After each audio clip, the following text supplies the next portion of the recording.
first, we're following new developments in the Karen Reed retrial fallout. The post-verdict reaction as two families close to John O'Keefe and who are very familiar to us, they're speaking out on the verdict. The McCabe and Albert families spoke to ABC's Nightline. And you'll recall that Karen Reed dropped John O'Keefe off at the Albert's house for an after party. Their house was where the body was discovered in the snow, 34 Fairview. We heard it throughout the trial. Here's the homeowner, Brian Albert, who testified in the first trial but not the second, explaining why he didn't go out in the cold to help John O'Keefe. I was just woken up out of a cold sleep from hanging out the night before. By the time I came downstairs, the police were already in my house. John was already gone. There was nobody to save.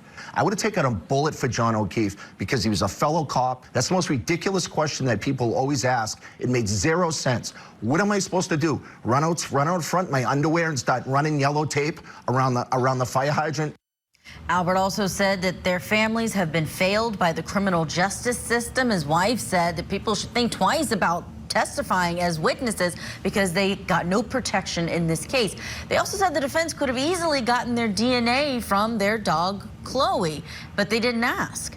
The Alberts say that despite the negative attention, they love the town of Canton and they don't plan to move away. Let's bring back in our guest, criminal defense attorney and former prosecutor Joe Tamburino, to talk about this new development in terms of the Albert and McCabe families speaking out. What do you think about what Brian Albert said in terms of his explanation that many question why he never went outside during the attempt to save John O'Keefe's life on his lawn? Well, I think what he's saying makes sense, and it should have been part of the second trial. There's no doubt about that. I mean, look, we learned two things, right, just from this statement, which easily could have been made in the second trial.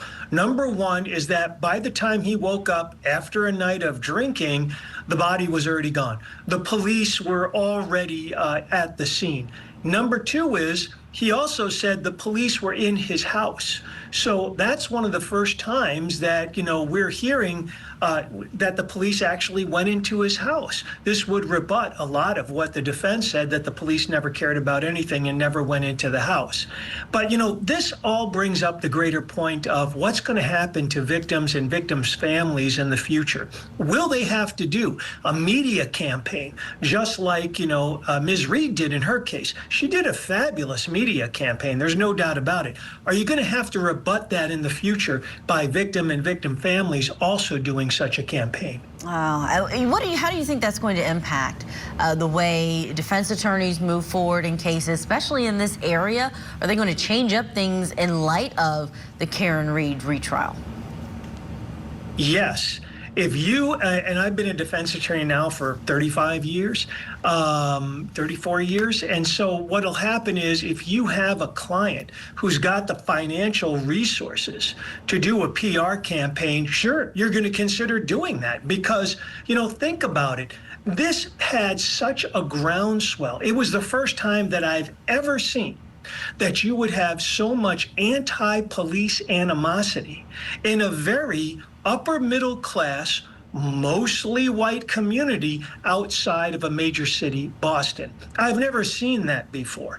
Yes, all the parties were white, the police were white, the alleged victims white, and obviously the defendant, but I've never seen that before. So, and I think that's all due to social media and a good PR campaign by the defendant. All right, Joe Tamburino, stand by. We are going to, of course, continue to follow anything that develops post-verdict for the Karen Reed trial.